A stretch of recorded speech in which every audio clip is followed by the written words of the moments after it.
Good afternoon, everyone. Please have a seat.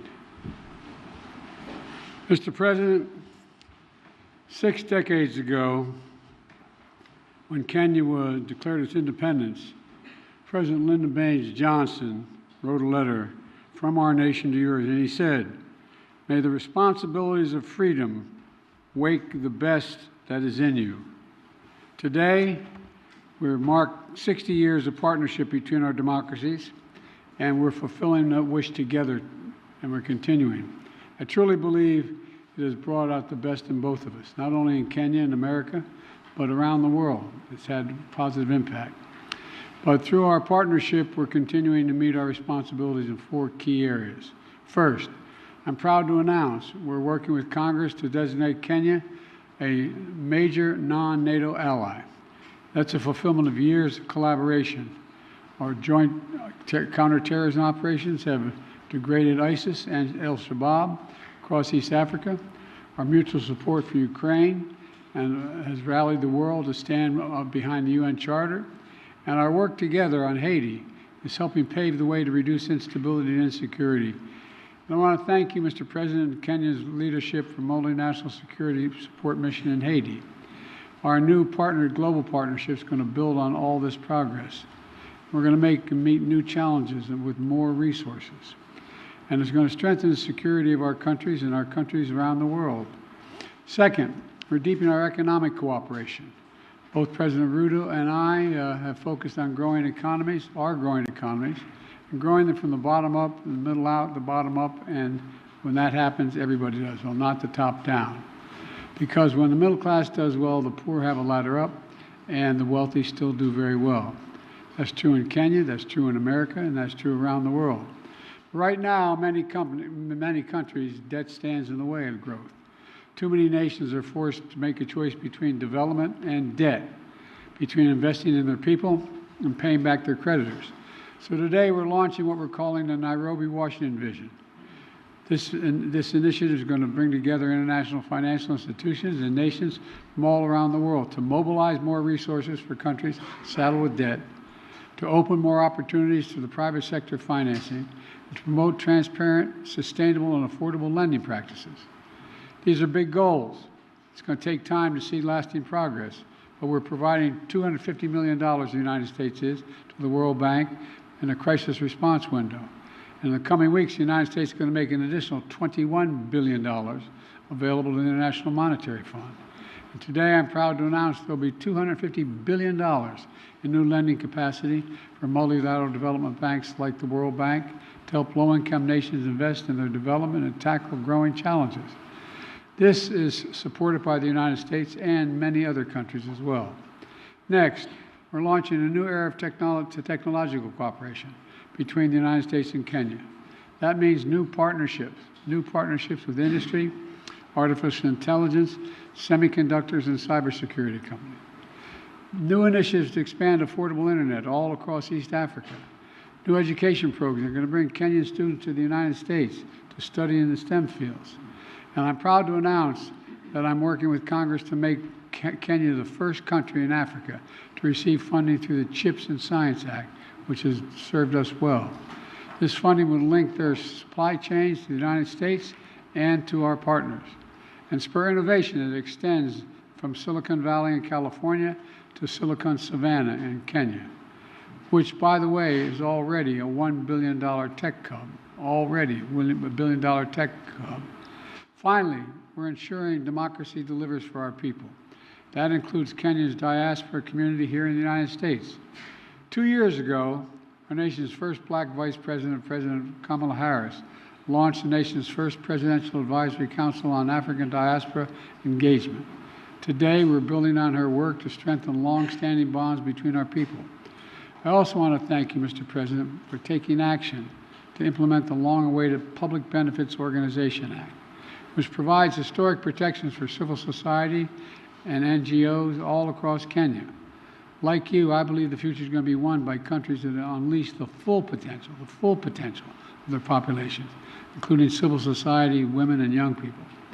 I look forward to working together to implement this act and jump-starting anti-corruption reforms to promote democratic values that bind our nations together.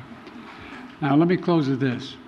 Taken together, these are responsibilities Kenya and America must meet in the years ahead, to meet them together as partners for security, for prosperity, for innovation, and most importantly, for democracy. But I know these responsibilities will wake the best in us, and I know will not only bring our nations together, but I want to thank you for, again, Mr. President, for being here and knowing we have even bigger dreams for the cooperation in our countries. The floor is yours, sir. Thank you, Mr. President, and I want to, in a very, very sincere way, thank you, Mr. President, for inviting me to make this state visit to the United States on behalf of the people and government of Kenya. I also take this opportunity to express my deep gratitude for the warm welcome we have received on our arrival and the excellent hospitality of the American people. My visit provides us, Mr. President, with the opportunity to celebrate 60 years of bilateral relations rooted on shared values of freedom, democracy, rule of law, equality, and inclusivity. My visit takes place at a time when democracy is perceived to be retreating worldwide.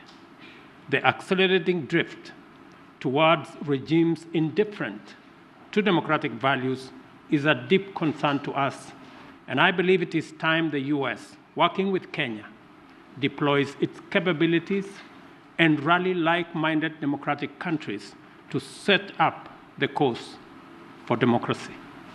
During our discussions, we agreed on the significant opportunity for the U.S. to radically recalibrate its strategy and strengthen its support for Africa, as discussed at the U.S.-Africa Leadership Summit, by enhancing its investment in the institutions of African integration and increasing support for peace and security. As we take this historic step of elevating our partnership to be more effective in addressing global challenges, it is important for us to appreciate that many countries in Africa, including Kenya, are struggling with an overwhelming convergence of multiple shocks, including extreme climate events, debt distress, and the disruptive upheavals in Europe and the Middle East, whose cumulative impact is to divert national resources from investment in people and economic growth into managing climate-induced crises and servicing sovereign debt. For this reason, I have underscored the imperative for our partnership to facilitate recovery from these multiple crises, and particularly for the United States of America to take a leading role in a comprehensive debt resolution framework by doubling contribution to the concessionary financing window of the World Bank, and also to work with the IMF on rechanneling SDRs to institutions like the Africa Development Bank to further leverage on private sector funding to support countries. Unless this is done, and done immediately, the values of freedom, democracy, and the rule of law are in great jeopardy. On regional peace and security in the Horn of Africa and the Great Lakes region, I express optimism that Kenya and the US will innovatively design appropriate defense and security frameworks to help Kenya as the anchor state and the region in general to deal with the peace and security challenges that are undermining human well-being, slowing down development, and also having a negative impact on democracy. We affirmed our mutual commitment to the stabilization of Haiti through the multinational security support mission.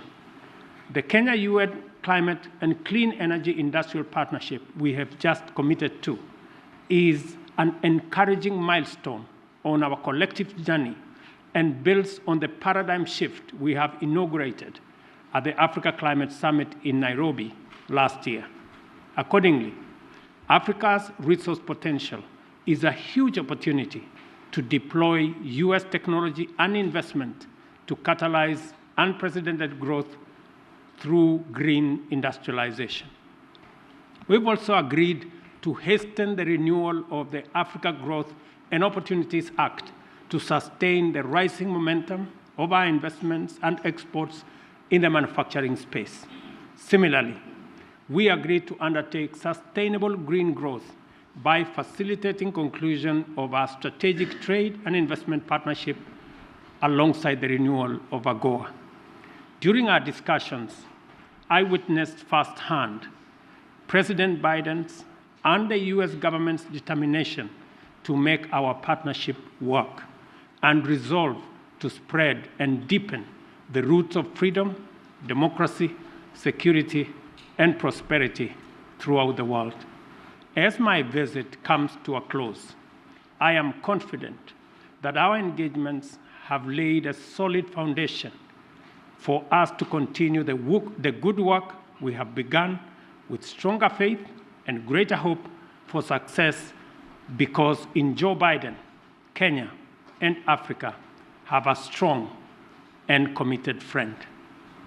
I thank you. Thank you, Mr. President. You do have a friend, and you know, the African continent comes 1 billion people not too soon. The idea we're going to ignore it makes no sense at all. First question, Michael Wilner, McClatchy. Thank you, Mr. President. 2 questions, if I may, on... No, 1. I'm going to do my level best on Haiti and on Israel. Your administration went on a worldwide search for security forces, Beninese forces, Bangladeshi, Canadian, Chilean, any but American forces to stand up this multinational security support mission for Haiti before Kenya stood up to lead. Can you explain why it is that you believe, on the one hand, that this mission is so critical, and on the other, why it is that you have categorically ruled out contributing U.S. forces to this effort? Is it your goal to beat back Haiti's gangs or to contain them? And on Israel, does the United States... One question. I'll answer your question. Okay. The question with regard to Haiti is, we concluded that for the United States to deploy forces in the hemisphere just raises all kinds of questions that can be easily misrepresented about what we're trying to do, and be able to be used by those who disagree with us and against the interest of Haiti and the United States. So we set out to find a partner or partners who would lead that effort that we would participate in, not with American forces, but with supplies and making sure they had what they needed.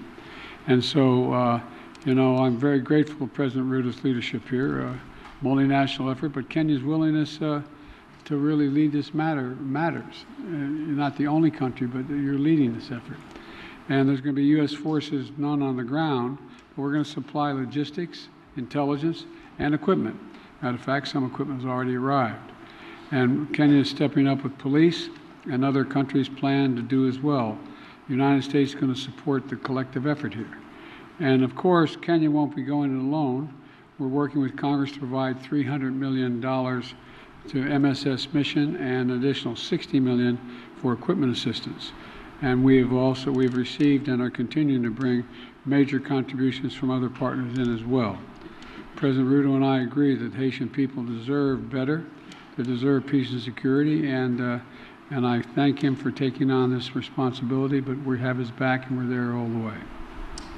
I do have a question for you, President Ruto, but before I do, I do very briefly have a question on whether the United States has any evidence at all that would substantiate the ICC prosecutors' specific allegations against Israeli leaders that they are using starvation as a tactic of war in Gaza, or exculpatory evidence for that matter, and if you would commit to releasing that information before any potential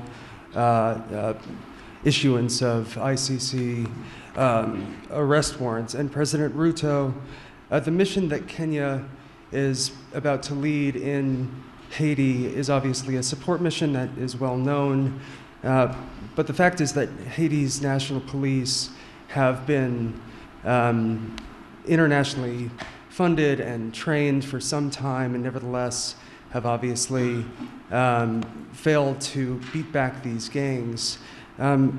Will Kenyan forces in partnership with the MSS be out front in the fight against these gangs, or will they be a static force behind the HNP? And are you concerned about casualties among the Kenyan forces? Thank you very much. Kenya believes that the responsibility of peace and security anywhere in the world, including in Haiti, is the collective responsibility of all nations and all peoples who believe in freedom, self-determination, democracy, and justice. And it is the reason why Kenya took up this responsibility, because we have been participating in peacemaking, and we have been participating in peacekeeping over the last 40 years in 47 countries, including very difficult neighborhoods like what we're going to face in Haiti. We are going to take up that responsibility alongside the Haiti police, and we have clear modus operandi, how we are going to relate with the situation on the ground that has been agreed under the United Nations framework. So we are looking forward to this deployment because we believe that the women and children in Haiti deserve peace like all other women and children and people around the world. Look, we made my position known on ICC. You guys never keep the deal, but that's okay. We've made our position clear on the ICC. We don't recognize the jurisdiction of ICC the way it's being exercised, and it's that simple. We don't think there's an equivalence between what Israel did and what Hamas did. Okay, next. Do I ask the next question as well? Let me ask Ayub Abdikadir from Kenya for the next question. Is Ayub? Oh yeah, Ayub. Thank you, Mr. President. Thank you. One question, and this is on Haiti. President Biden, Kenya is rather doing the heavy lifting in a turbulent region, Somalia, South Sudan, the Democratic Republic of the Congo. Washington, as you have mentioned, has committed millions of dollars for the cause in Haiti. Isn't it ironic that while America is ending its forever wars in Afghanistan, the latest in 2021, under your leadership, when you withdrew troops from Kabul, and that you're committing Kenya to another foreign wars 12,000 kilometers away from Nairobi? I mean, why the discrepancy? Why the dichotomy?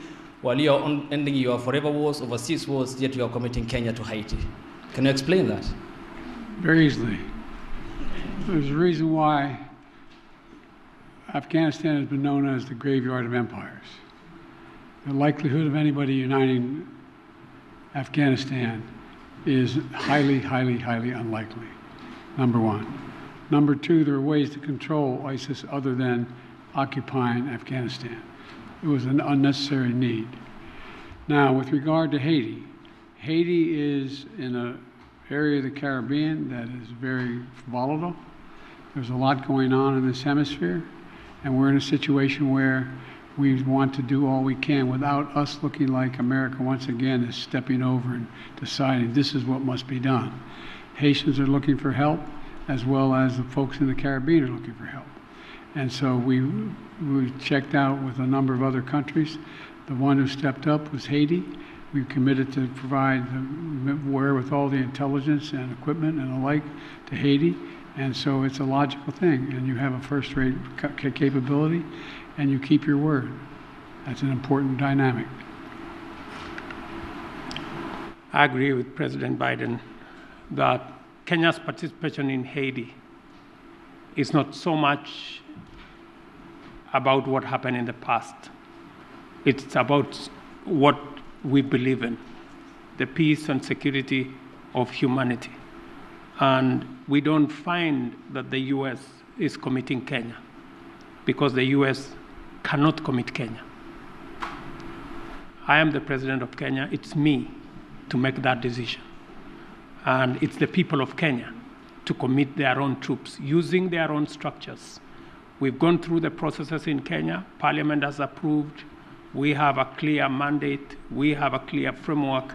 And it is us, the people of Kenya, who made this decision in the interest of serving peace and stability as a responsible global citizen, and understanding that insecurity, instability anywhere is insecurity and instability everywhere. And by the way, you implied that we weren't doing anything anywhere else. Well, we're kind of occupied around the world, but we're also engaged in Congo, in the neighborhood.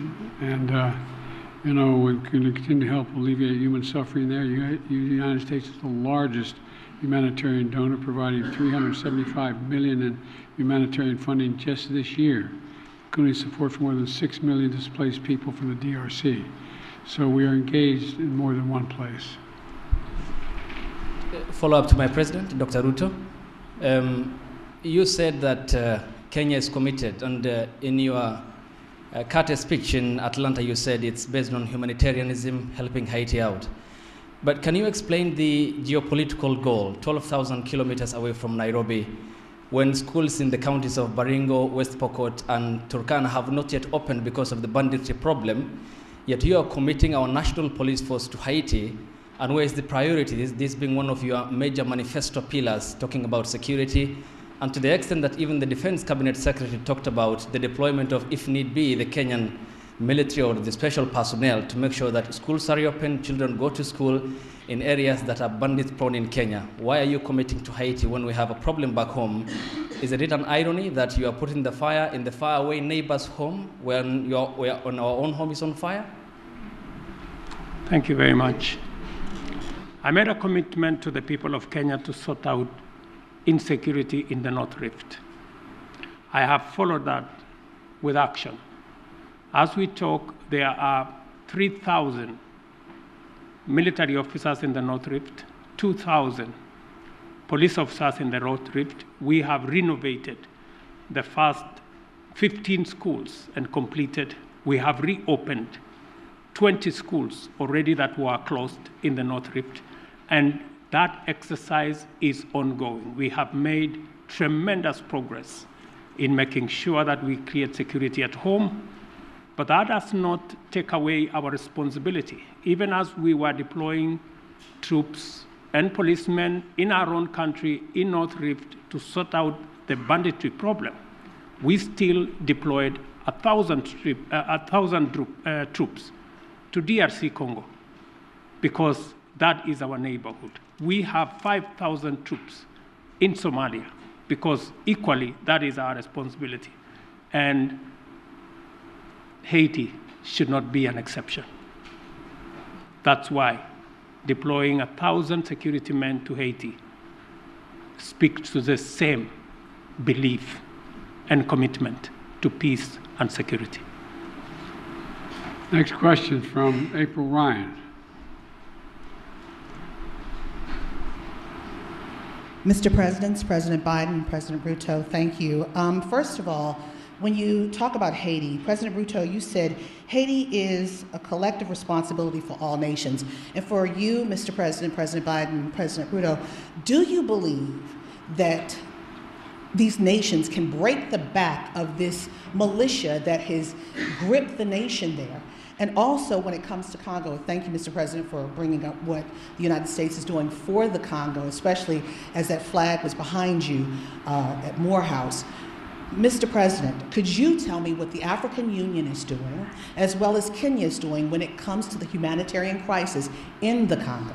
Thank you. What was my question? Sir, your question was Haiti. Can the United States and Kenya, or the nations collectively, break the backs of this coordinated militia that has the grips of the nation? That nation. Thank you. Yes.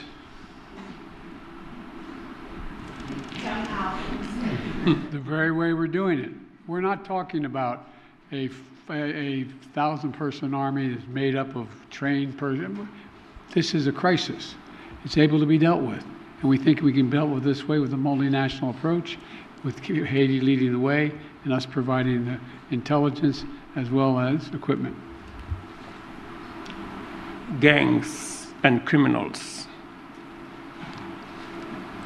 do not have nationalities. They have no religion. They have no language. Their language is one. To deal with them firmly, decisively, within the parameters of the law. And that's why we're building a coalition of nations beyond Kenya and the US, many who are making contribution towards the MSS force in Haiti to secure that country and to break the back of the gangs and the criminals that have visited untold suffering in that country. On DRC, the AU, the East African Community, and Kenya are seized with that matter. I've just told you that Kenya had 1,000 troops in Haiti. We now have another 800, not in Haiti, but in DRC. We now have another 800 troops from SADC. We are going to be having a meeting of the East African Community. I did send my my foreign minister to Kinshasa. They had a conversation, and shortly we will be looking at how to begin the dialogue process under the Nairobi process, because we believe there is no military solution to what is going on in DRC, but instead, dialogue should be able to give us the necessary momentum and outcomes that would settle the matters in Eastern DRC. So both the AU, the East African Community, and Kenya as a country are seized of that matter. We know that the humanitarian crisis in Eastern DRC has displaced close to 7 million people. And I want to thank the United States of America for stepping in with humanitarian support for that region, because it is a collaboration of different countries in different ways to deal with that situation. The rest of us are committing troops. We are committing deploying our infrastructure to facilitate the resolution of the matters in DRC.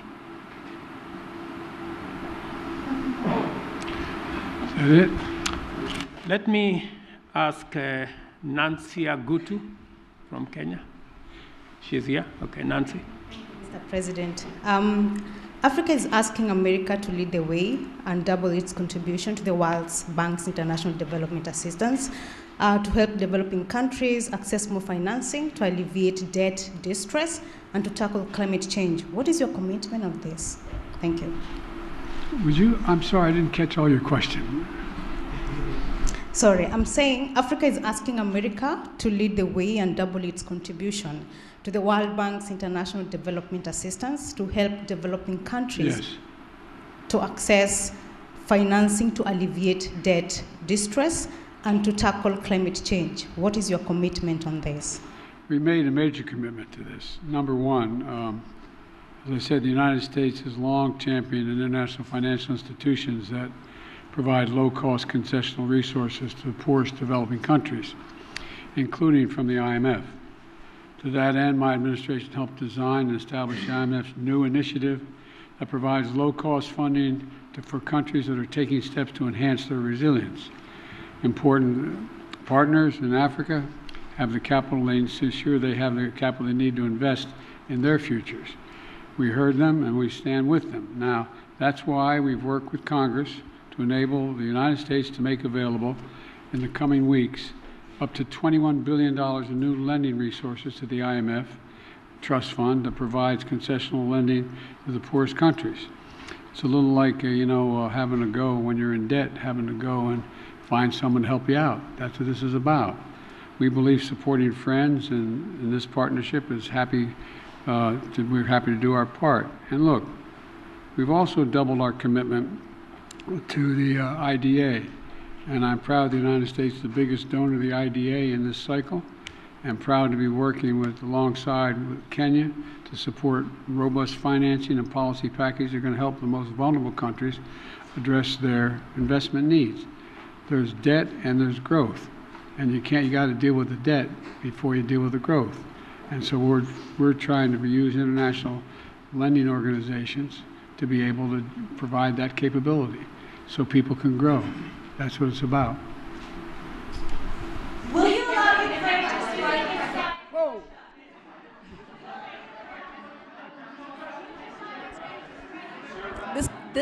This concludes the press conference. Thanks, everybody.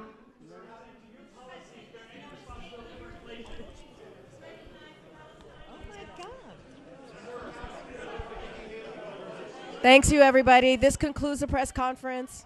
Thank you. Thanks, everybody.